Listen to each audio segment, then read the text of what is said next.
भीष्म जी ने कहा, राजन, ध्यान देकर सुनो। सुवर्ण की उत्पत्ति का कारण बहुत विस्तृत है। मैं अपने अनुभव के अनुसार सब बातें तुम्हें बता रहा हूँ। मेरे महातेजस्वी पिता महाराज शांतनु का जब देहावसान हो गया, तो मैं उनका श्राद्ध करने के लिए गंगा द्वार तीर्थ में गया। वहां पहुंचकर मैंने पिता का श्राद्ध आरंभ किया। इस कार्य में माता गंगा जी ने भी मेरी सहायता की। अपने सामने बहुत से सिद्ध महर्षियों को बिठाकर मैंने जल दान से लेकर सब कार्य पूर्ण किया।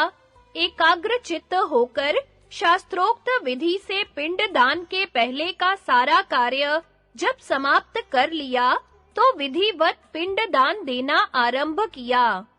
इतने में ही पिंड के लिए जो कुश बिछाए गए थे, उन्हें भेद कर एक बड़ी सुंदर बाह बाहर निकली। उस विशाल भुजा में बाजूबंद आदि अनेकों आभूषण शोभा पा रहे थे। उसे ऊपर उठी देख मुझे बड़ा आश्चर्य हुआ। साक्षात मेरे पिता ही पिंड का दान लेने के लिए उपस्थित थे, किंतु जब मैंने शास्त्रीय विधि पर विचार किया, तो मेरे मन में सहसा यह बात स्मरण हो आई कि मनुष्य के लिए हाथ पर पिंड देने का वेद में विधान नहीं है। पितृ साक्षात प्रकट होकर कभी मनुष्य के हाथ से पिंड लेते भी नहीं है। शास्त्र की आज्ञा तो यही है कि कुशों पर पिंड दान करे। यह सोचकर मैंने पिता के प्रत्यक्ष दिखाई देने वाले हाथ का आदर नहीं किया तथा शास्त्रीय प्रमाण मानकर उसकी सूक्ष्म विधि पर ध्यान रखते हुए कुशों पर ही सब पिंडों का दान किया।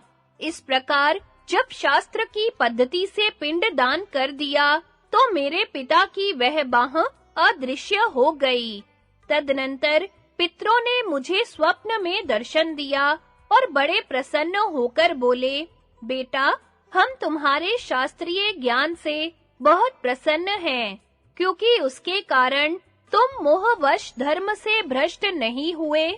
तुमने शास्त्र का प्रमाण मानकर आत्मा, धर्म, शास्त्र, वेद, पितृगण, ऋषिगण, गुरु, प्रजापति और ब्रह्मा जी, इन सबका मान बढ़ाया है तथा जो धर्म में स्थित हैं, उन्हें भी तुमने अपना आदर्श दिखाकर विचलित नहीं होने दिया है। यह सब कार्य तो तुमने बहुत उत्तम किया है, किंतु अब भूमि दान और गोदान के निष्क्रिय रूप से कुछ सुवर्ण दान भी करो। ऐसा करने से हम और हमारे सभी पितामह पवित्र हो जाएंगे, क्योंकि सुवर्ण सबसे अधिक पावन वस्तु है। जो सुवर्ण दान करते हैं, वे अपने पहले और पीछे की 10-10 पीढ़ियों का उद्धार कर देते हैं। इस प्रकार जब पितरों ने कहा, तो मेरी नींद खुल गई। उस समय इस स्वप्न का स्मरण करके मुझे बड़ा विस्मय हुआ। फिर मैंने सुवर्ण दान करने का निश्चय किया। राजन, अब एक प्राचीन इतिहास सुनो, जो जमदग्नि नंदन परशुराम जी से संबंध रखने वाला है। यह उपाख्यान धन तथा आयु बढ़ाने वाला है। पूर्व काल की बात है। परशुराम जी ने क्रोध में भरकर 21 बार इस भूमंडल के क्षत्रियों का संहार किया। इसके बाद संपूर्ण पृथ्वी जीतकर उन्होंने समस्त कामनाओं को पूर्ण करने वाले अश्वमेध यज्ञ का अनुष्ठान किया। उस यज्ञ की सभी ब्राह्मणों और क्षत्रियों ने बहुत प्रशंसा की है।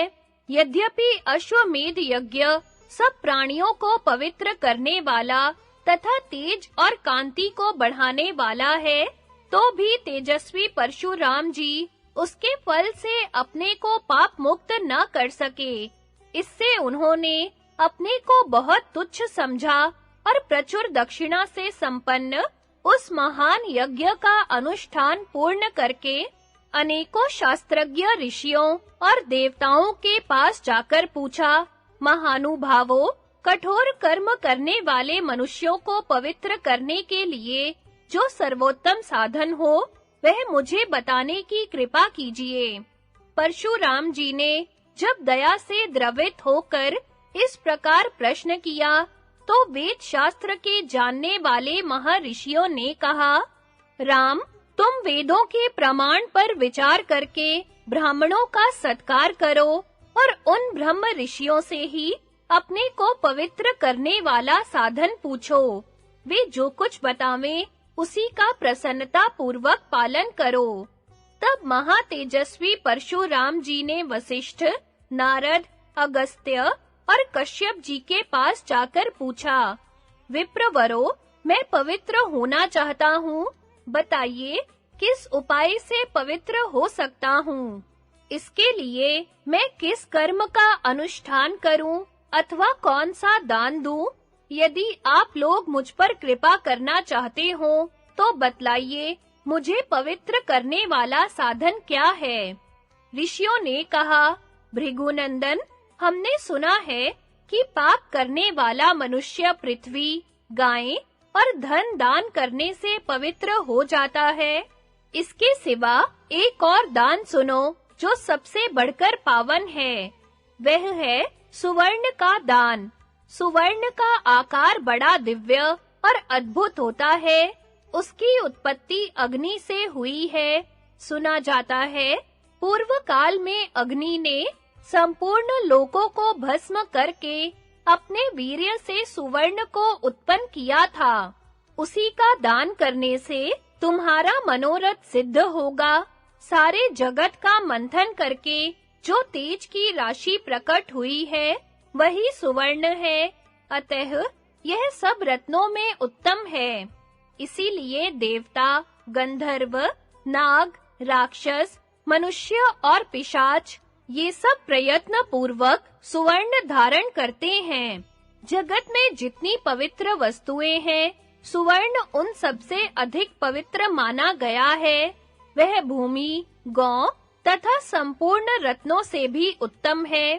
पृथ्वी, गौ तथा और जो कुछ भी दान किया जाता है, उन सबसे बढ़कर सुवर्ण का दान है।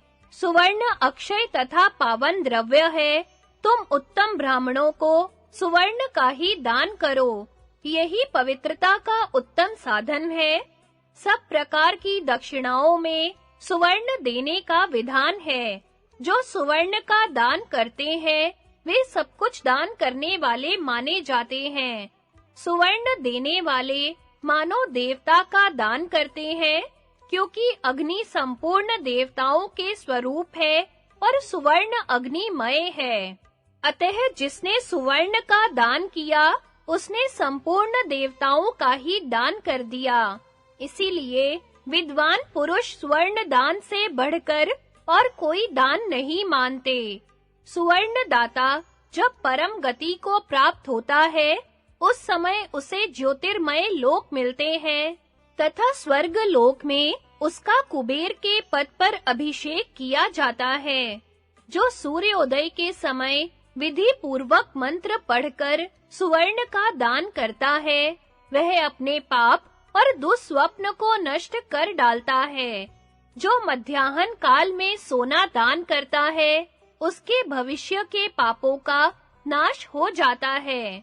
जो व्रत का पालन करते हुए सायंकाल में सुवर्ण दान देता है, वह ब्रह्मा, वायु, अग्नि और चंद्रमा के लोक में जाता है तथा इंद्र आदि के लोकों में भी उसे सम्मान प्राप्त होता है। साथ ही वह इस लोक में यशस्वी एवं पाप रहित होकर आनंद का उपभोग करता है। मृत्यु के पश्चात जब वह परलोक में जाता है, वहां अनुपम पुण्य आत्मा समझा जाता है। कहीं पर भी उसकी गति का प्रतिरोध नहीं होता और वह इच्छा अनुसार जहां चाहता है वहीं विचरता रहता है। सुवर्ण अक्षय द्रव्य है। उसका दान करने वाले मनुष्य को पुण्य लोकों से नीचे नहीं आना पड़ता।